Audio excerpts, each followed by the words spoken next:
Hello everyone, welcome to my YouTube channel. इस video में हम फरवरी मंथ की रिपोर्ट्स का पार्ट 1 कवर करने वाले हैं। इससे पहले मैंने जनवरी मंथ की रिपोर्ट्स को 2 पार्ट में अच्छे से कवर करके उनके ऊपर एक क्विज सेशन भी लिया हुआ है। तो अगर आपने मेरी वो 2 वीडियोस ना देखी हो तो आई इंसिस्ट कि आप उन वीडियोस को भी देखें और अपने जनवरी पोर्शन की सारी रिपोर्ट्स को अच्छे से कवर कर लीजिए। सीधे सीधे स्टार्ट करते हैं हमारे क्विज के साथ। ठीक है, तो आपका जो सबसे पहला क्वेश्चन आया है वो आया है, consider the following statements about the trends in maternal mortality 2000 to 2020 report in news recently and identify the correct combination. ठीक है, तो आपने ट्रेंड इन मैटरनल मोर्टेलिटी के बारे में बोल रहा है, तो एक बार हम ट्रेंड्स इन मोर्टेलिटी को एक बार अच्छे से कवर करते हैं, उसके बाद हम सारे क्वेश्चन कवर करते हैं। ओके, तो this is your trends in maternal mortality. तो सबसे पहले हमें ये समझना होगा कि रिलीज कौन करता है। The trends in maternal mortality from 2000 to 2020 की बात कर रहा है। एक बात हमें ये याद रखनी है। दूसरी बात हमें याद रखनी है, this is release by United Nations. Okay, maternal mortality estimation inter agency group which is known as MMEIG। तो यूनाइटेड नेशंस का कौन सा ग्रुप है? MMEIG ग्रुप है, which is known as maternal mortality estimation inter agency group. तो इस group में कौन कौन से हमारे पास ऑर्गेनाइजेशन आते हैं? WHO आता है, वर्ल्ड बैंक आता है, यूनिसेफ आता है, UNFPA, UNDESA। WHO जो आपका 1948 में स्टैब्लिश हुआ, हमें ये याद रखना है। वर्ल्ड बैंक आपका 1944 में हुआ, ये याद रखिएगा। यूनिसेफ आपका 1946 में हुआ, UNFPA is 1969, UNDESA is 1948। Okay, तो WHO का जो हेडक्वार्टर है it's in Geneva, world bank का headquarter is in Washington DC, बाकी यूनिसेफ, UNFPA और UNDESA का तीनों का है न्यूयॉर्क सिटी में। ओके, तो अब हम सीधा सीधा रिपोर्ट के कुछ इंपॉर्टेंट पहलुओं को डिस्कस करते हैं। रिपोर्ट में बोला कि maternal deaths world wide in 2020 में कितनी है? 2.87 लैक्स हैं। तो टोटल जो 2020 में आपकी कितनी मैटरनल डेथ्स हुई हैं वो है 2,87,000। ओके, तो आपको ये याद रखना है मेन चीज़। अब हम बात करते हैं आपसे इंडिया स्पेसिफिक की। अगर मैं बात करूं तो इंडिया में बोला गया है कि overall reduction of 73.5% in maternal mortality rate from 2000 to 2020। तो ये बहुत इंपॉर्टेंट हो जाता है कि कितना परसेंट आपका 2000 से 2020 के बीच में ओवरऑल रिडक्शन हुआ है मैटरनल मोर्टेलिटी रेशियो का। ठीक है, तो आपको ये याद रखना है कि ओवरऑल 73.5% आपका रिडक्शन हुआ है। ओके, उसके बाद बोला कि MMR decline from 384 in 2000 to 103 in 2020। Okay, तो हमें याद रखना है कि MMR आपका कितने से कितने में डिक्लाइन हुआ है? 384 से 103 में डिक्लाइन हुआ है। 384 टू 103, ये हमें बहुत दोनों नंबर याद रखिएगा। 304 टू 103 इन 2020 और 2000 में था 384। ओके, तो average annual reduction in India MMR is 6.36%। तो एवरेज एनुअली कितना रिडक्ट हुआ है MMR विच इज 6.36%। ओके, उसके बाद हमें यह याद रखना है कि इन 2020 approx 800 women died every day. 800 women जो है वो डाई कर रही है हर एक दिन में। 800 वुमेन की जो डेथ हुई है और हर एक 2 मिनट में एक महिला की डेथ हुई है उन कारणों की वजह से जो कि प्रिवेंटेबल थे। ओके, तो ये बात हमें याद रखनी है। अब ग्लोबल MMR की बात करता हूँ। ग्लोबल MMR में बोल रहा है the global MMR decline from 339 in 2000 to 223। तो 339 से 223 में डिक्लाइन हुआ है। ओके, अब एवरेज एनुअल रिडक्शन कितना है ग्लोबल MMR का? Average annual reduction is 2.07%। Okay, so this is very important to know that the average annual reduction in India's MMR is higher as compared to average annual reduction in global MMR। ठीक है जी, तो MMR का थोड़ा बहुत एक मोटा मोटा हम थोड़ा फिर से रिवाइज करने की कोशिश करते हैं। देखो ओवरऑल रिडक्शन कितना हुआ है इंडिया के MMR में? This is 73.5%। कब से कब तक? 2000 टू 2020। एक बात हमें याद रखनी है, 73.5% हमारे मन में बैठ जाना चाहिए। ओके, उसके बाद हमें याद रखना है कि MMR हमारा कहाँ से कितने में डिक्लाइन हुआ है? 384 से 103 में डिक्लाइन हुआ है। ये 2 नंबर हमारे दिमाग में होने चाहिए। फिर तीसरी चीज़ होनी चाहिए कि एवरेज एनुअल रिडक्शन हमारा इंडिया का कितना है? वो है 6.36%। ओके, अब एक छोटा सा डाटा है कि अप्रॉक्स 800 जो महिला हैं वो हर दिन मरी हैं। ठीक है, और 2020 में, और हर 2 मिनट में, ठीक है, एक महिला मरी है। ये मैं इंपॉर्टेंट डाटा हो जाता है याद करने का। अब बोला कि ग्लोबल MMR गया 339 से 223 और एवरेज एनुअल रिडक्शन हुआ इनका 2.07। ओके, तो इसके लिए मैं आपको एक इसकी टेबल बना के थोड़ा अच्छे से और एक्सप्लेन करता हूँ। कि आपको क्या क्या चीज़ इसमें याद रखनी है। देखिए इसमें मैंने आपको क्या क्या चीज़ बताई है। इसमें मैंने आपको बताया कि सबसे पहले यूनाइटेड नेशंस MMEIG है। इसमें कितने ऑर्गेनाइजेशन हैं? 5 ऑर्गेनाइजेशन हैं, WHO, वर्ल्ड बैंक और यूनिसेफ, UNFPA, UNDESA। ओके जी। उसमें मैटरनल डेथ्स आपको पता होनी चाहिए 2,87,000 हैं। क्या आपको याद रखना है कि मैटरनल जो डेथ्स हैं वो टोटल कितनी है?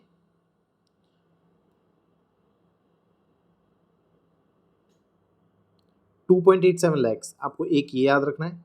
उसके बाद में अगर इसकी बात करूं तो ओवरऑल आपका MMR में रिडक्शन कितना हुआ है? MMR में आपका रिडक्शन याद रखना है आपको।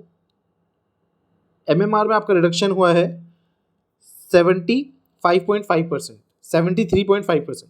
तो MMR में आपका टोटल रिडक्शन हुआ है 73.5%। एक आपको ये याद रखना है।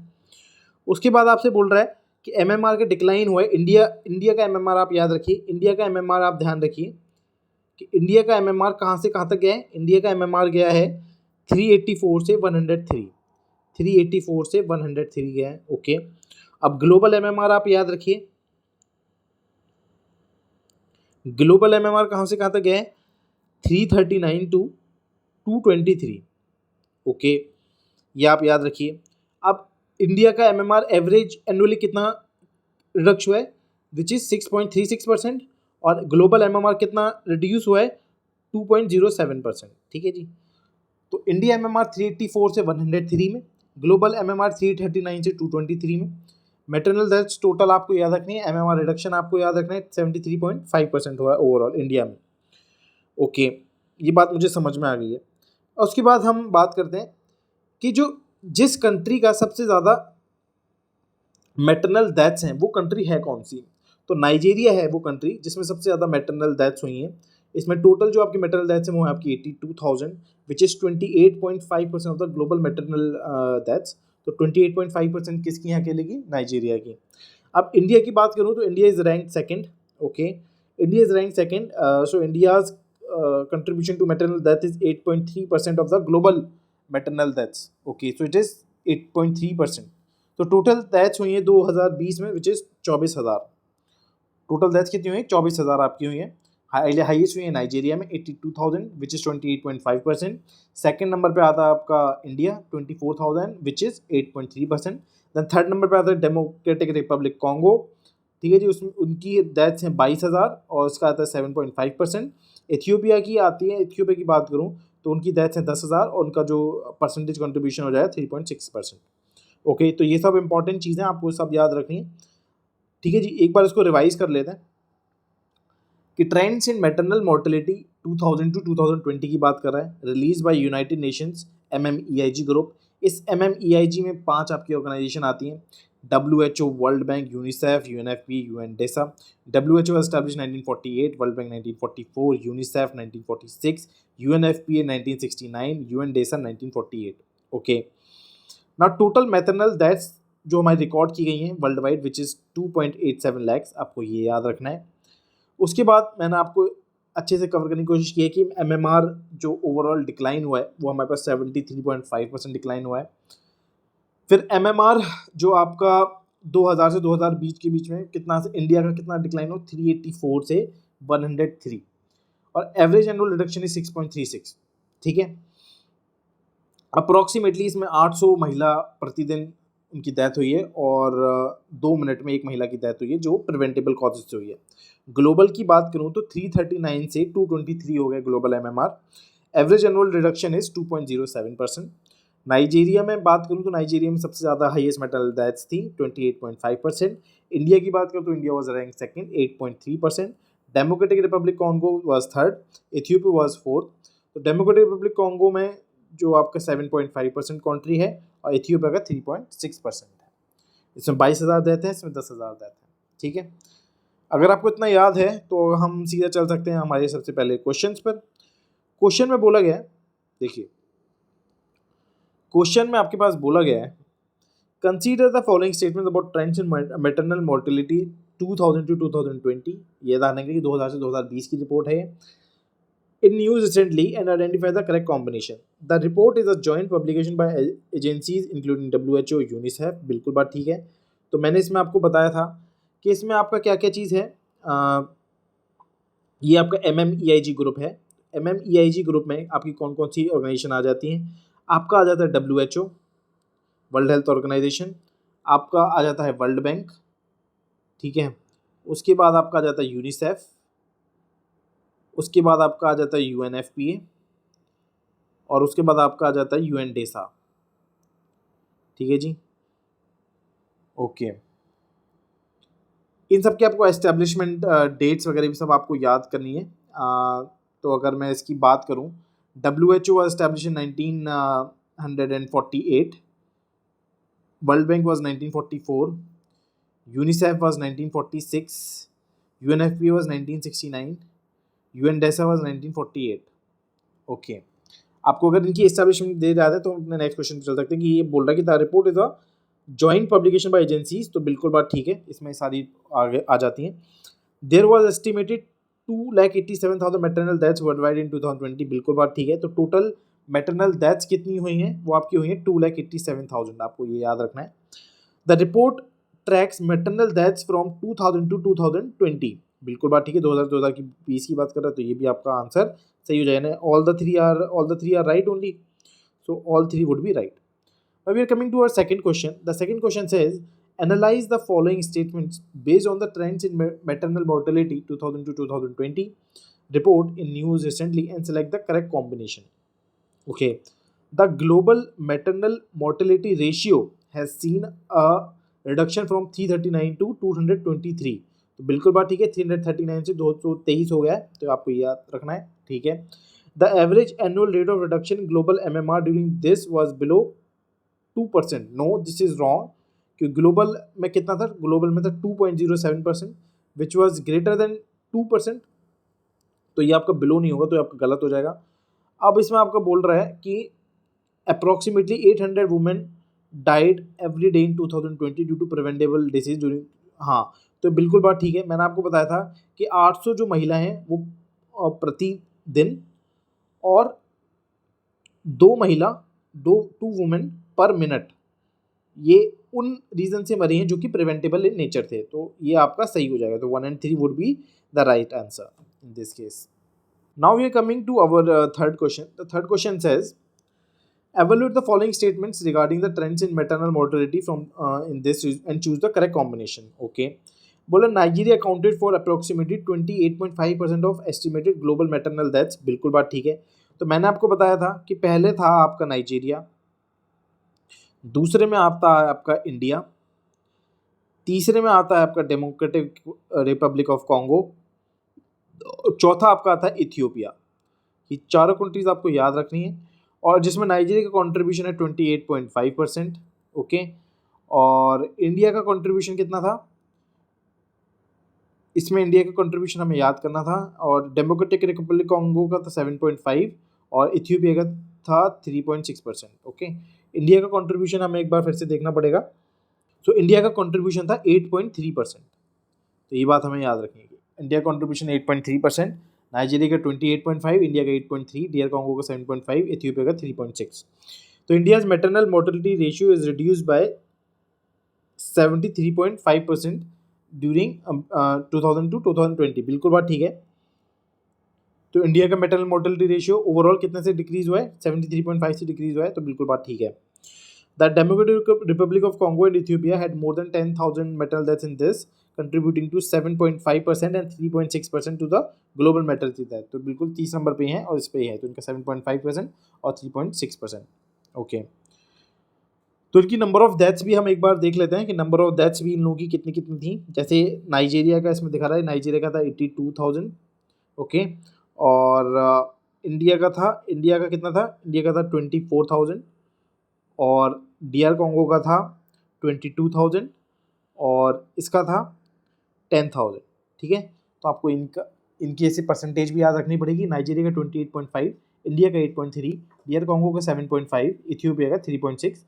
नाइजीरिया की डेथ्स टोटल है 82,000, इंडिया की 24,000, डीआर कॉन्गो की 22,000, इथियोपिया की 10,000, okay. Now we can move to our next question. The next question is about analyse the following statements about the recently release February 2024 report प्रभाव। तो प्रभाव के बारे में है, तो प्रभाव को हम एक बार थोड़ा समझने की कोशिश करते हैं, प्रभाव क्या कह रहा है। ओके, प्रभाव के बारे में थोड़ा जानने की कोशिश करते हैं। प्रभाव is a report which is release by CRISIL. तो रिलीज किसके द्वारा की गई? क्रिसिल के द्वारा की गई। This is unveiled by SIDBI. This is unveiled by SIDBI, हमें ये याद रखना, दोनों चीज़ इंपॉर्टेंट हो जाती है कि release by CRISIL, unveiled by SIDBI. Okay, impact of funds on startup. तो फंड ऑफ फंड जो हमारी स्कीम है, तो उसका स्टार्टअप से पर क्या प्रभाव पड़ा है, इसके बारे में ये रिपोर्ट है। तो दिस वाज लॉन्च इन कब? ये जो fund of fund for startup है, ये कब लॉन्च हुआ था? ये हुआ था 2016 में। This is manage by SIDBI. किसके द्वारा मैनेज किया था? सिडबी के द्वारा, on behalf of DPIIT। Okay, बोल रहा है कि 129 AIFs इसमें आपने एस्टेब्लिश करें from fund of funds. What are AIFs? AIFs are alternative investment fund. Okay, बोला 129 स्टार्टअप्स बियॉन्ड टायर 1 सिटीज। मतलब बियॉन्ड हम टायर 1 सिटीज में भी हमने कितने स्टार्टअप्स लॉन्च करें? 129 स्टार्टअप्स लॉन्च करें। ओके, जिनकी एग्रीगेट वैल्यू लमसम 1590 करोड़ आ जाती है।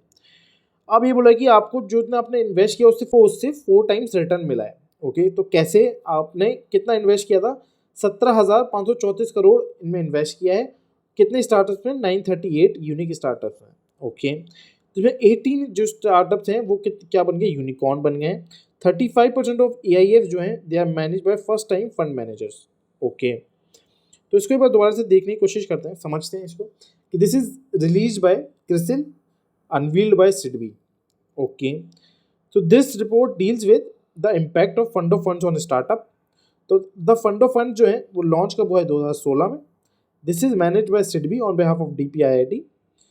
अब देखो, एज ऑफ 30 नवंबर 2023 बात कर रहा है, तो इसमें 129 AIFs क्रिएट हुए हैं। किससे? किसके द्वारा? FFS के द्वारा। 129 स्टार्टअप जो है वो बियॉन्ड टायर 1 में गए हैं, यानी जिनकी टोटल वैल्यू है 1590 करोड़। ऐसे हमने क्या किया है? 4 टाइम्स रिटर्न मिला है जो उन्होंने इन्वेस्ट करा है। कितने स्टार्टअप्स में? दिस इज, तो टोटल अमाउंट आपको याद रखनी है कि 17,534 करोड़ इन्वेस्ट करने पर 938 यूनिक स्टार्टअप्स में उनको 4 टाइम्स रिटर्न मिला है। 17,534 crore and 938 unique startups. 18 startups में आप यूनिकॉर्न बन गए हैं। 35% AIF जो हैं they are manage by first time fund managers. Okay, तो ये आपको पता चल गया। तो अब हम क्या करते हैं? अब हम आते हैं सीधे सीधे क्वेश्चंस पर। तो आपका क्वेश्चन क्या बोल रहा है? देखो, क्वेश्चन बोल रहा है analyse the following statements about the recently released report about Prabhav and select the correct combination. The report Prabhav was release by CRISIL and unveiled by world bank. तो दिस इज रॉन्ग। मैंने आपको बताया था this was release by CRISIL and unveiled by SIDBI, तो ये आपका गलत हो जाएगा। Okay, investigate the impact of funds on startup. तो फंड ऑफ फंड्स की स्टार्टअप बिल्कुल बात ठीक है, particular in the proliferation of capital and innovation, बिल्कुल बात ठीक है। The report emphasises the role of FFS in promoting startups exclusively in metropolitan cities. No no no, ऐसी बात नहीं है। This is not just for metropolitan cities. ऐसे मैंने आपको बोला भी था कि दिस हैज गॉन। तो 29 स्टार्टअप्स जो हैं आपके, 29 स्टार्टअप्स वो कहाँ पर हैं? Beyond tier 1 cities. 129 startups they are beyond tier 1 cities. तो आपको ये याद रखना है, ठीक है। तो it's not just for metropolitan cities, तो ये गलत हो जाएगा। अब हम आते हैं हमारे नेक्स्ट क्वेश्चन पर। Based on the recently release Prabhav report which of the following statements are true? By November 30, 2023 129 AIFs were sanctioned commitments from FFS, बिल्कुल बात ठीक है। 129 AIF सैंक्शन, बिल्कुल ठीक है। द FFS स्कीम क्वाड्रपल मतलब 4 times. The FFS scheme quadrupled the investments with a total of 17,534 crore invested in over 1,000 unique startups। तो this is wrong. Basically over 1,000 नहीं था, इसमें मैंने आपको बताया था कि कितना स्टार्टअप्स थे? 938 था, आई गेस। यस, तो दिस वाज 938 स्टार्टअप्स, तो जिसमें इन्होंने 17,534 करोड़ इन्वेस्ट किया था। तो इसकी वजह से क्या हुआ? ये आपका गलत हो। It's not over, it's less than 1,000। तो 938 स्टार्टअप्स है टोटल, तो ये आपका गलत हो जाएगा। अब बोला under FFS 18 startups have become unicorns, बिल्कुल बात ठीक है। कितने कितने आपके स्टार्टअप्स यूनिकॉर्न बन गए? 18 स्टार्टअप्स आपके यूनिकॉर्न बन गए। 17,534 करोड़ कितने स्टार्टअप्स में डाला है, 938 स्टार्टअप्स में डाला है, 120 ने AIFs और सैंक्शन, तो बिल्कुल बात ठीक हो गई। तो इसमें आपका आंसर क्या हो जाएगा, 1 and 3 only, the answer would be 1 and 3। Now we are coming to our next question, it is saying the FFS scheme, तो आपको क्या उसमें बताना है, evaluate the following statement regarding this scheme as mentioned this, okay। The FFS scheme was launched in 2016, तो बिल्कुल 2016 में launch की गई थी, बिल्कुल बात ठीक है। And is managed by the Reserve Bank of India, no, this is wrong, this is wrong actually, this is not managed by Reserve Bank of India, this is managed by SIDBI, this is managed by SIDBI on behalf of DPIIT।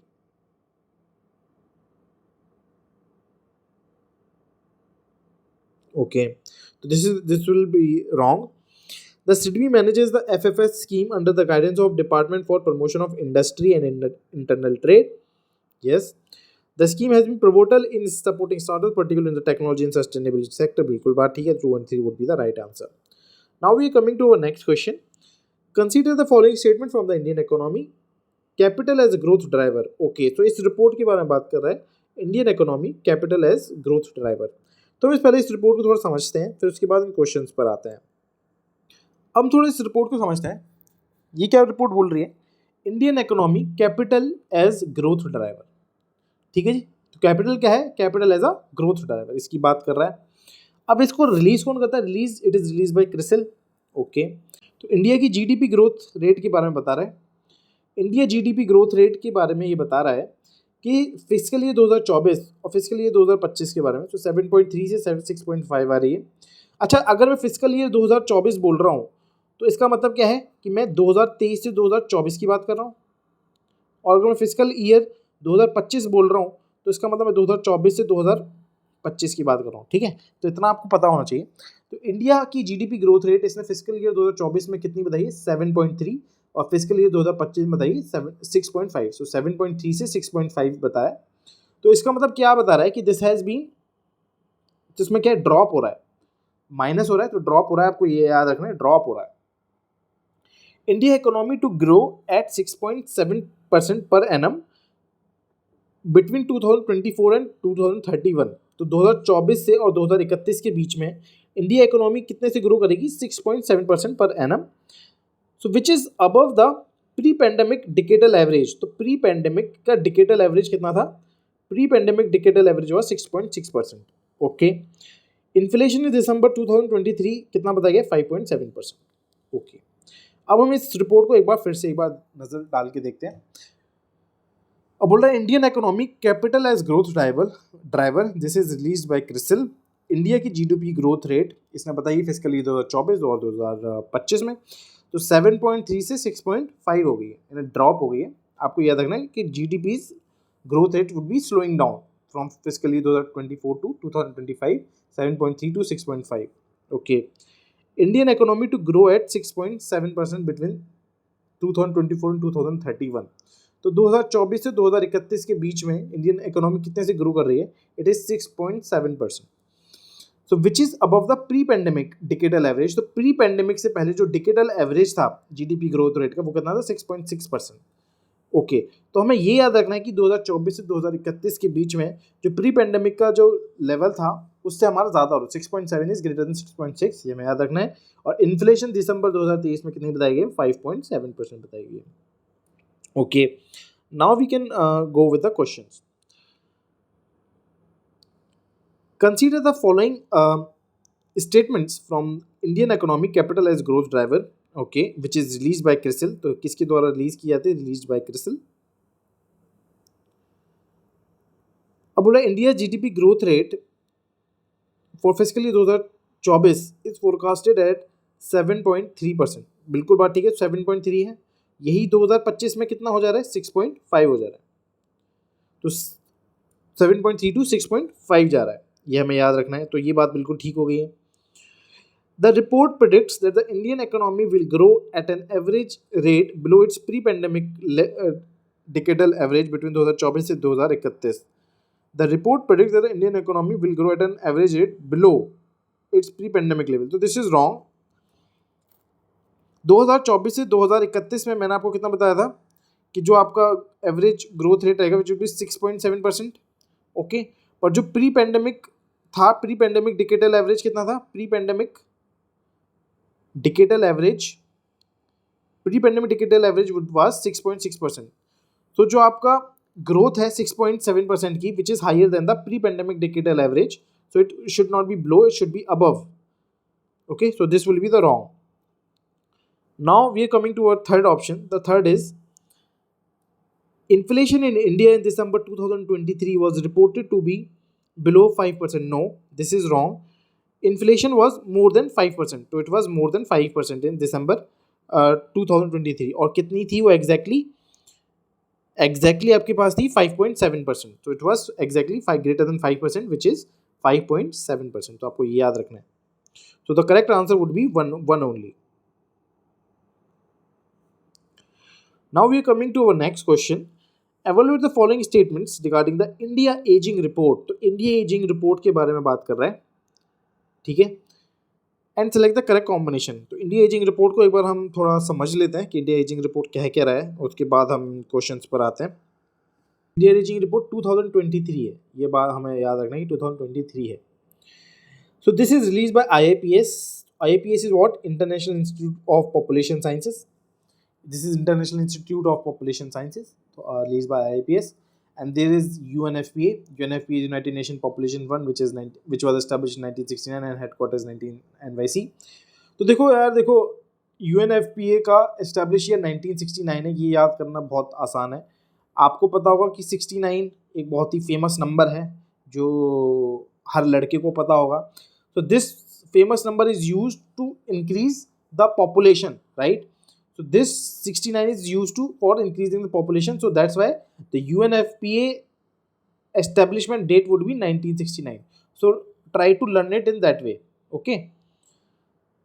So UNFPA का कब establishment हुआ था? 1969 हुआ था. तो हमें ये याद रहेगा हमेशा से. Okay.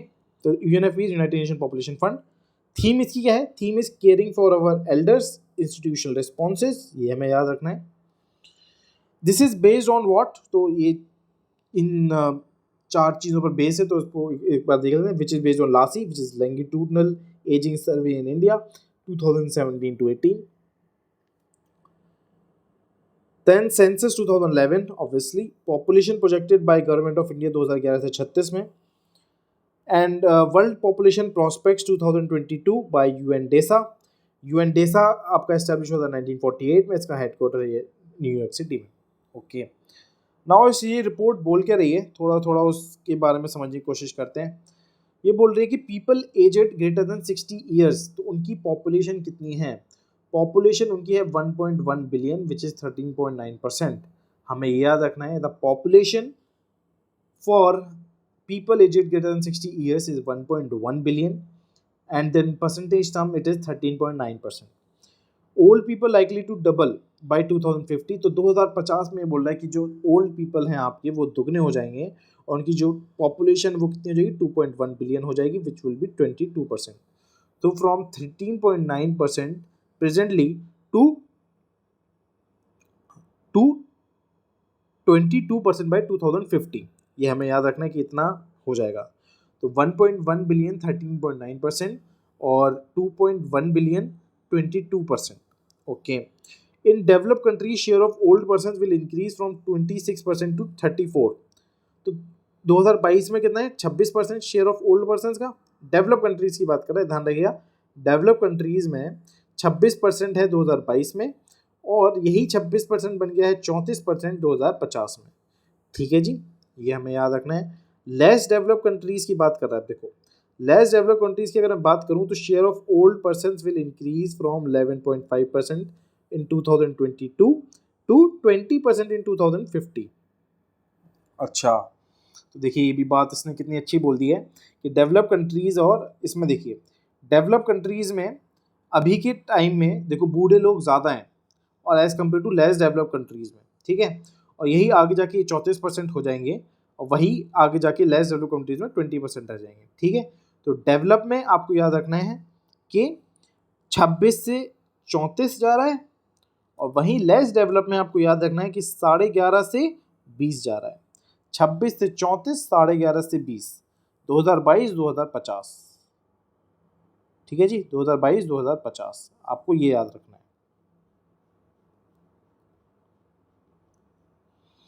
अब मैं एशिया पैसिफिक की स्पेसिफिक बात करता हूँ। एशिया में स्पेसिफिकली कितने लोगों की बात की गई, तो 50 इसमें बोला गया है कि जो 58% जो हैं आपके, जो दुनिया के बूढ़े लोग हैं, 58% जो बूढ़े लोग हैं वो सिर्फ एशिया में ही हैं।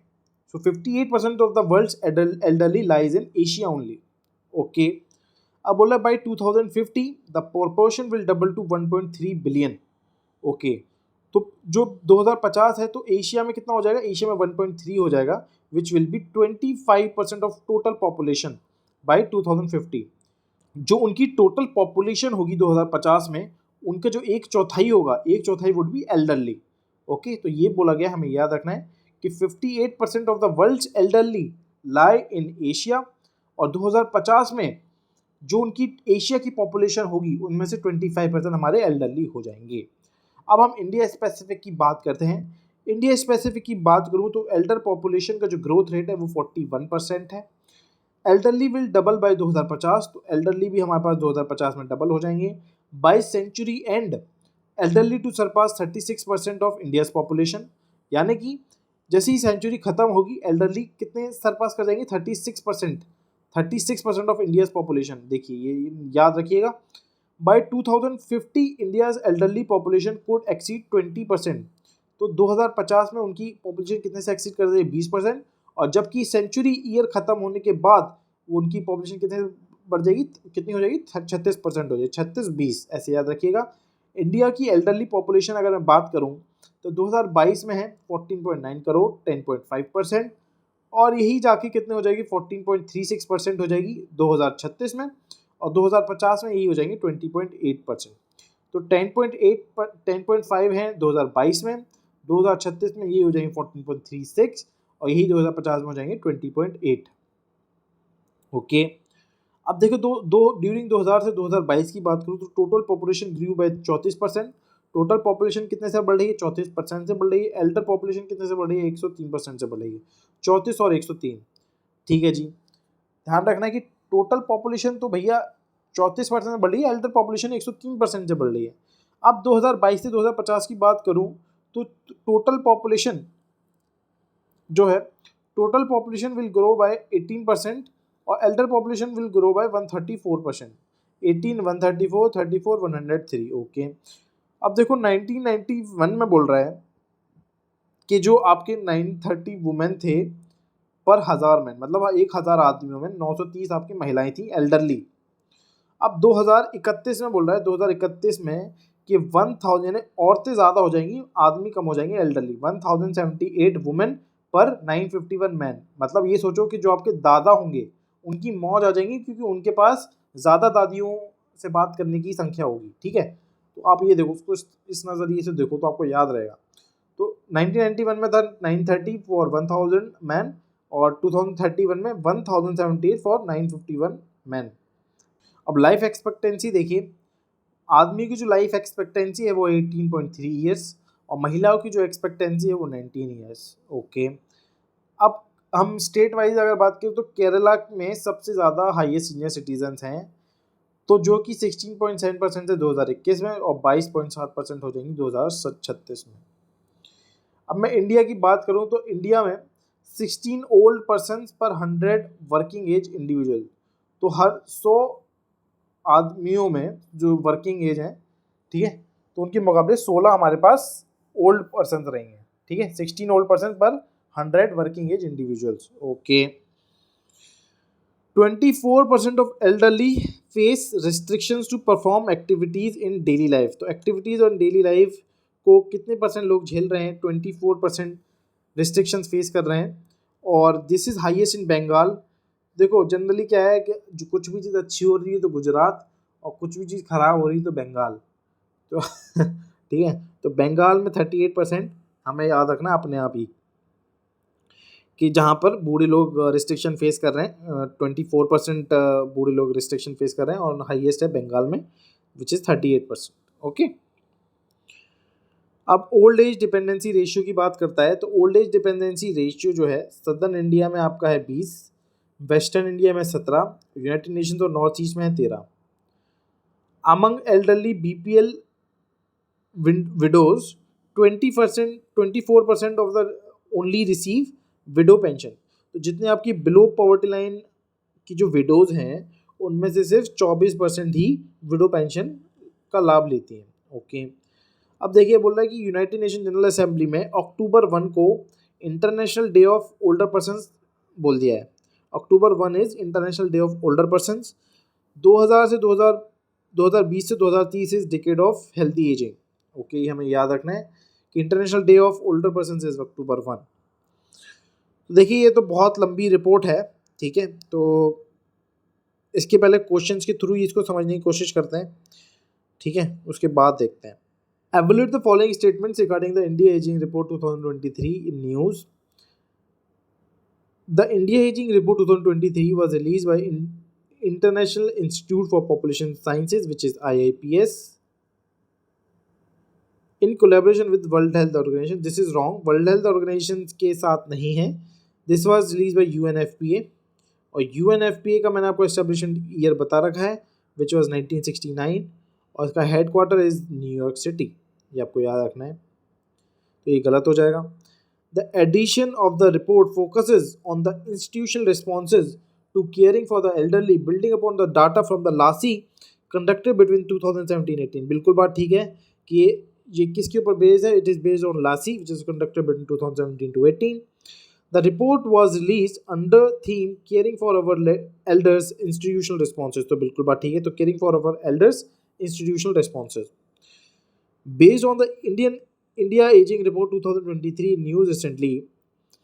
Which of the following statements are true? By 2050 the elderly population in India is expected to double, surpassing 35% of total population। India में 2050 की में ठीक है दुगनी हो जाएगी। तो इसका पॉपुलेशन कितना हो गया था बाद में जाके 2050 में मैंने आपको बताया था it will not surpass 35% but it will surpass 20% of the population. ठीक है, हमें याद रखना है कि बाई 2050 में जो बूढ़ों की संख्या होगी वो 20% से ज़्यादा हो जाएगी। हमें ये बात ध्यान रखना है बस, ठीक है। It will surpass 20% of the total population, तो ये गलत हो जाएगा। बोला था elderly population growth rate in India as of the report's publication is 41%। तो इंडिया ग्रोथ रेट के हिसाब से कितना है, 41% है। बिल्कुल बात ठीक है। India's total population has increased by 34% between 2000 से 2022 where the elderly population has grown by 103%। तो बिल्कुल बात ठीक है। तो 2000 से 2022 में कितने से परसेंट से ग्रो कर रहा है, 34। 2000 से 2022 में ही वर्ल्ड पॉपुलेशन और एल्डरली पॉपुलेशन कितने से ग्रो कर रहे हैं, elderly population is grown by 103%। ठीक है जी, तो हमें ये याद रखना है 34 is for the total population and 103 for elder population, 34 to 103, ये हमें याद रखना है। Consider the following statement to pertaining the India ageing report in news recently and identify the correct combination. The proportion of people aged 60 and above in India is expected to exceed 20% by 2050। बिल्कुल बात ठीक है, तो 20% से exceed कर जाएंगे bye 2050। बिल्कुल बात ठीक है। Life expectancy for women aged 60 in India is projected to be 19 years. बिल्कुल बात ठीक है। मैंने आपको बोला था वुमेन का कितना है, वुमेन का है 19 और मैन का कितना है, मैन का था 18.3। ओके, मैन वाज 18.3 एंड वुमेन का 19 ईयर्स, तो हमें याद रखना है। तो this was right answer. Now your third option is the elderly dependency ratio is higher in southern India as compare to UTs and north east region. बिल्कुल बात ठीक है। मैंने आपको बताया था कि जो सदर्न इंडिया में कितना था डिपेंडेंसी रेशियो, सदर्न इंडिया में डिपेंडेंसी रेशियो था 20 और वेस्टर्न इंडिया में आपको पता है जो आपका रेशियो था वो है 17 और जो नॉर्थ यूटीज और नॉर्थ ईस्ट में आपका कितना था 13 डिपेंडेंसी रेशियो। तो the elder dependency ratio is higher in southern India as compare to UT the north east region. बिल्कुल बात ठीक है, तो इसमें सारे आपके ठीक हो जाएंगे। ओके, अब हम बात करते हैं according to Tom traffic index. Okay, Tom traffic index की बात कर रहे हैं, तो इसका एक बार हम सारे रिपोर्ट को देख लेते हैं कि रिपोर्ट में बोला क्या गया। देखिए टॉम टॉम ट्रैफिक इंडेक्स 2023, तो 2023 की बात कर रहा है, हमें याद रखनी है। ओके जी, ओके। अब देखिए तो इसमें बोला कि जो सबसे ज़्यादा कंजेस्टेड सिटी कौन सी है, most congested city is London. Okay, अब इसमें बोला कि इसमें 37 मिनट और 20 सेकंड लगता है सिर्फ 10 किलोमीटर कवर करने में, यानी कि 37 मिनट और 20 सेकंड लगता है सिर्फ 10 किलोमीटर को कवर करने के लिए। अब बेंगलुरु को इसमें बोला गया, बेंगलुरु की जो पोजीशन है वो 6th पोजीशन है और पुणे की पोजीशन है 7th पोजीशन। ओके, तो टॉम टॉम ट्रैफिक इंडेक्स में हमें क्या क्या याद रखना है कि जो सबसे ज़्यादा कंजेस्टेड सिटी है वो आपकी लंदन है।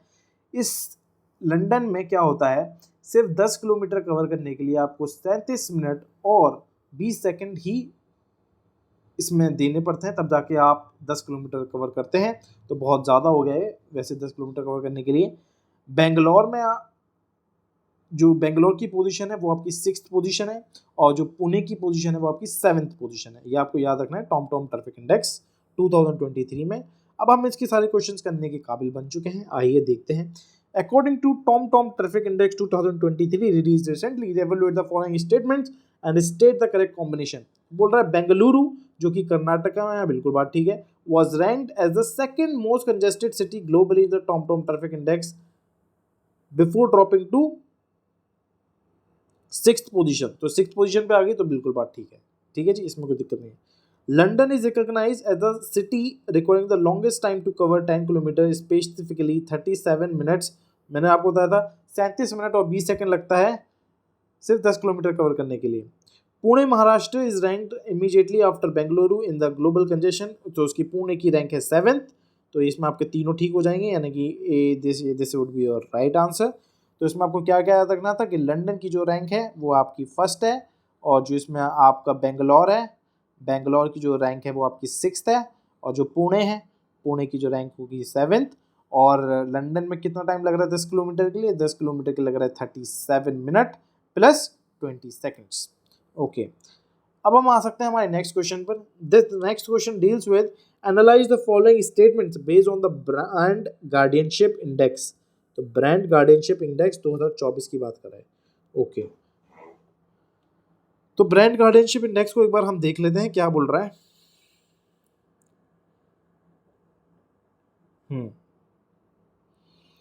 तो देखो ये जो ब्रांड गार्डियनशिप इंडेक्स है तो ये कौन सी ईयर की बात कर रहा है, 2024 की बात कर रहा है। तो हमें एक बार ये याद होना चाहिए, the brand guardianship index is of 2024। This is relieved by brand finance only. Okay, ये किस लिए होता है, ये सीईओज को जज करता है कि भाई सीईओज कैसे है। तो सीईओज के लिए हमें ये बताना चाहिए। तो इसमें मुकेश अंबानी जी को 2nd रैंक मिली है, ये बहुत इंपॉर्टेंट हो जाता है कि मुकेश अंबानी जी को 2nd रैंक मिली है सीईओज के लिए। 1st रैंक मैं आपको कौन सा, हुआतेंग मा की कंपनी है टेंसेंट। ओके, और 5th रैंक में हमारे एक और इंडियन है, वो है नटराजन चंद्रशेखरन जी जो कि टाटा सन्स के हैं सीईओ। इसमें 3 फैक्टर्स देखे जाते हैं, 3 फैक्टर्स होते हैं, ट्रिपल पी, जैसे आपका आरआरआर एक मूवी थी वैसे इसमें पीपीपी है, which is perception performance promotion, perception performance promotion. Okay, ठीक है, तो ब्रांड गार्डियनशिप इंडेक्स 2024 की बात करता है, ये हमें याद रखना है। It is release bye brand finance. ये किसके लिए होता है, सीईओज के लिए होता है। मुकेश अंबानी जी की रैंक इसमें 2nd है, 1st रैंक इसमें हुआतेंग मा की है जिनकी कंपनी है टेंसेंट। 5th रैंक में आता है आपके नटराजन चंद्रशेखरन जो कि टाटा सन्स के सीईओ हैं। और इसमें 3 फैक्टर्स पे होता है पीपीपी, परसेप्शन, परफॉर्मेंस, प्रमोशन। अब हम इसके सारे क्वेश्चंस करने के काबिल बन चुके हैं, आइए हम क्वेश्चंस को देखते हैं क्या बोलते हैं questions. Analyse the following statement based on the brand guardianship index 2024 and identify the correct combination. Okay, तो इसमें बोल रहा है कि Mukesh Ambani associated with Reliance group, बिल्कुल बात ठीक है, is recognised as the top brand guardian globally in the index. No no no, he was 2nd top, तो बिकॉज इनकी रैंक थी 2nd। The brand guardianship index measure CEOs, तो सीईओज को measure करता है on factors including perception, performance, promotion. तो triple P P मैंने बताया था, performance, promotion and perception. Okay, अब बोला है Natarajan Chandrasekaran of Tata sons is listed among the top 5। हाँ, तो टॉप 5 में इनकी रैंक कितनी है, 5th है इनकी रैंक, ठीक है। तो पहली रैंक किसकी थी, पहली रैंक थी हुआतेंग मा की जिनकी कंपनी है टेंसेंट। और दूसरी रैंक थी आपके हमारे मुकेश अंबानी जी की, जो आते हैं हमारे रिलायंस से। ओके, और तीसरी सीईओ कौन है आपके? नटराजन चंद्रशेखरन। ठीक है, उनकी कंपनी कौन सी है? टाटा सन्स। ठीक है, अगर आपको ये बात याद है तो हम इस रिपोर्ट में इतना ही जानने वाला था। तो the right answer would B 2 and 3. Now we are coming to our next question. Next question is based on the Indian Institutional Ranking Framework Business School Ranking 2024 released recently. Consider the following and identify the correct statements. तो किस report की बात कर रहे हैं? Indian IIRF की business school rankings. Okay, तो IIRF की बिजनेस स्कूल रैंकिंग्स के बारे में थोड़ा जानने की कोशिश करते हैं कि IIRF रैंकिंग बिजनेस स्कूल कौन सी ईयर की बात कर रहा है? 2024 की बात कर रहा है, हमें याद होना चाहिए 2024 की बात कर रहा है। अब हम आते हैं कि जो इसमें गवर्नमेंट का जो सबसे बेहतरीन स्कूल बताया गया है वो बताया IIM अहमदाबाद, और प्राइवेट में जो सबसे बेहतरीन स्कूल बताया गया है वो XLRI। ओके, तो ये आपको इसमें याद रखना है। देखते हैं क्वेश्चंस क्या क्या बोल रहे हैं।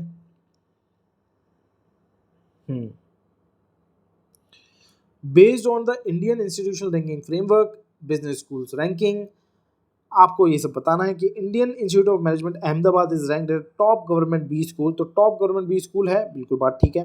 The top private B school according to IIRF is no, तो इसमें लिखा है कि मैनेजमेंट डेवलपमेंट इंस्टीट्यूट गुड़गांव, जो कि गलत है। इसमें आंसर है इसका XLRI। तो सबसे बढ़िया जो प्राइवेट में है वो XLRI है। Evolving parameter for the ranking include placement performance, pedagogy, future orientation. तो बिल्कुल बात ठीक है, तो इसमें तो कोई दो राय नहीं है। क्या क्या देखोगे आप? प्लेसमेंट देखोगे, पेडागॉगी देखोगे, फ्यूचर ओरिएंटेशन देखोगे, तो बिल्कुल ठीक है। So the answer would be 1 and 3. So this would be your answer. Now we can come on our next question. It deals with recently released the 7th Logistic Performance Index, which was the news. Which organization released the 7th? Okay. तो ये आपका logistic performance की बात करता है। तो एक बार हम लॉजिस्टिक परफॉर्मेंस को एक बार अच्छे से देख लेते हैं, लॉजिस्टिक परफॉर्मेंस को, देन सारे क्वेश्चन इसके बहुत आसानी से कर सकते हैं। ओके, तो देखिए, तो ये कौन सा लॉजिस्टिक इंडेक्स है? This is 7th logistic performance index, आपको याद रखना है। ठीक है, 7th logistic performance index connecting to complete. Okay ji, तो this was release by world bank. तो वर्ल्ड बैंक के द्वारा रिलीज किया जाता है, और तो वर्ल्ड बैंक के द्वारा रिलीज किया था, इसलिए इसकी इंपॉर्टेंस ज़्यादा बढ़ जाती है। लॉजिस्टिक परफॉर्मेंस इंडेक्स का 7th सेशन है, this is release by world bank in 2023। अब वर्ल्ड बैंक के बारे में जाने तो ये जुलाई 1944 में एस्टेब्लिश हुई थी। ओके, हेडक्वार्टर इसका वाशिंगटन DC है। अब इसमें जो सबसे बढ़िया जो लॉजिस्टिक्स के मामले में आता है वो आता है सिंगापुर, फिर आता है फिनलैंड, फिर आता है डेनमार्क। सिंगापुर, फिनलैंड, डेनमार्क, इनके स्कोर्स हैं। सिंगापुर का स्कोर है 4.3, फिनलैंड का 4.2, फिर 4.1, 4.3, 4.2, 4.1। Singapore, Finland, Denmark. अब इंडिया की मैं बात करूं तो इंडिया की स्पेसिफिक रैंकिंग है 38, और ये सुधर गई है। सुधर गई कब? क्योंकि इसकी जो 2018 में हुआ था, ये जो लॉजिस्टिक परफॉर्मेंस इंडेक्स है, पिछली बार कब हुआ था, कौन सी ईयर में? 2018 में। ये भी याद रखना है। जो 44 से इसकी रैंक इंप्रूव हो गई है 38, यानी कि कितने प्लेसेस इसको जंप मिले हैं? यानी कि 6 प्लेसेस इंप्रूव हुई है, 6 प्लेसेस इंप्रूव हो गया, 44 to 38। ओके, और इंडिया का स्कोर आपको याद रखना है, इंडिया का स्कोर इज 3.4, ये भी बहुत इंपॉर्टेंट हो जाता है।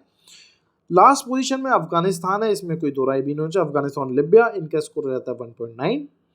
नाउ हम बात करते हैं कुछ 4 इंडिकेटर्स की जो इस लॉजिस्टिक्स इंडेक्स को पूरा करते हैं। 4 इंडिकेटर्स हैं आपके इंफ्रास्ट्रक्चर, पहले में आता है इंफ्रास्ट्रक्चर, दूसरा आता है इंटरनेशनल शिपमेंट, तीसरा आपका लॉजिस्टिक कंपिटेंस और क्वालिटी, और चौथा आपका ट्रैकिंग एंड ट्रेसिंग। क्या कहें? Infrastructure, international shipment, logistic competence and quality, and चौथा आपका ट्रैकिंग एंड ट्रेसिंग। इंफ्रास्ट्रक्चर की बात करूं तो इंडिया की रैंक है 47, इंटरनेशनल शिपमेंट की बात करूं तो इंडिया की रैंक है 22, लॉजिस्टिक कंपिटेंस एंड क्वालिटी की बात करूं तो इंडिया की रैंक है 48, और ट्रैकिंग एंड ट्रेसिंग की बात करूं तो इंडिया की रैंक है 38। ठीक है, तो क्या क्या इंडिया की रैंक है? 47, 22, 48, 38, और उसके क्या क्या इंडिकेटर्स हैं? Infrastructure, international shipment, logistic competence and quality, और चौथा है ट्रैकिंग एंड ट्रेसिंग। अब मैं बात करता हूं कि इस रिपोर्ट में क्या क्या फाइंड हुआ है। ग्लोबल में देखा कि demand for green logistic is rising, तो ग्रीन लॉजिस्टिक की जो डिमांड है वो राइज कर रही है। इंडिया में it has appreciated NICDC's logistic data bank project. NICDC की फुल फॉर्म क्या है? National industrial corridor development corporation. National industrial corridor development corporation. तो इंडिया की जो रिपोर्ट है NICDC की लॉजिस्टिक डाटा बैंक प्रोजेक्ट, तो it has been appreciated on this report. Indian port का जो टर्न अराउंड टाइम है वो कितना हो गया है? 0.9 डेज हो गया है। India jump 17 places in timeliness. तो टाइमलीनेस में इंडिया ने कितने प्लेसेस जंप की हैं? 17 प्लेसेस जंप की हैं। ठीक है जी। और तो इसमें देखने वाली कुछ बात नहीं है। एक बार हम क्वेश्चंस को समझने की कोशिश करते हैं। क्वेश्चंस बोल क्या रहे हैं, आइए तो क्वेश्चंस को समझते हैं। क्वेश्चन क्या बोल रहे हैं? Recently released the 7th Logistics Performance Index which was in news. Which organization released the 7th Logistics Performance Index? तो आपको पता है किस ऑर्गेनाइजेशन ने इसको लॉन्च किया है? It has been organised by world Bank. It was establish in 1944। ठीक है, ये आपको याद होना चाहिए। और इसका हेडक्वार्टर कहाँ है? Headquarter is in Washington DC। Okay. Recently, the 7th Logistic Performance Index was in news. Identify the correct statement regarding the 7th Logistic Performance Index report released by the World Bank. The Indian port turnaround time is 1.9. So this is wrong. तो India का जो turnaround time है it has become 0.9 days ports में. Finland was the top performer in the report. No, because Singapore was first. Singapore first था, उसके बाद Finland था, उसके बाद था आपका डेनमार्क। ठीक है, और सिंगापुर का स्कोर था 4.3, फिर फिनलैंड का 4.2, फिर 4.1। It includes an indicator assessing international shipment. तो बिल्कुल बात ठीक है, इंटरनेशनल शिपमेंट्स भी था।